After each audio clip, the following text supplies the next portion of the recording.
మా మమ్మీకి 4 తులాలు బంగారం కొనిచ్చిన. నేను కూడా కింద లింక్ ఉంది డిస్క్రిప్షన్ లో, అండ్ మీ బ్యాంక్ డీటెయిల్స్ ఇవన్నీ ఇచ్చేసి ఫోన్ నెంబర్ తో సహా నాకు ప్రతి ఒక్క ఇన్ఫర్మేషన్. సన్నీ యాదవ్ అలియాస్ సందీప్, ఇతను సూర్యాపేట జిల్లా నూతన్కల్ మండలం సంబంధించిన వ్యక్తి.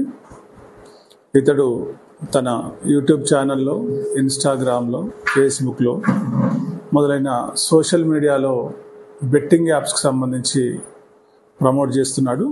దీనివల్ల యువత చెడిపోయే ప్రమాదం ఉంది కాబట్టి అతనిపైన నూతన్కల్ పిఎస్లో ఈ నెల 5వ తారీఖున కేసు నమోదు చేయడం జరిగింది.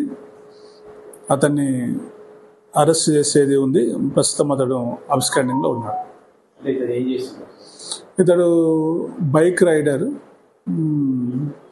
చాలా యూట్యూబ్ ఛానల్లో యాక్టివ్ ఉంటాడు. ముఖ్యంగా వివిధ దేశాలు తిరుగుతుంటాడు, వివిధ రాష్ట్రాలు తిరుగుతుంటాడు బైక్ పైన. దానివల్ల అతనికి క్రేజ్ ఉంది. ఆ వ్యక్తి బెట్టింగ్ యాప్స్ని ప్రమోట్ చేయడం వల్ల యూత్ అట్రాక్ట్ అయ్యి చెడిపోయే ప్రమాదం ఉంది కాబట్టి అతనిపైన ఈ నెల నూతన్కల్ పిఎస్లో కేసు నమోదు చేయడం జరిగింది. సోమోటో కేసు చేసినాం, మేమే చేసినాం.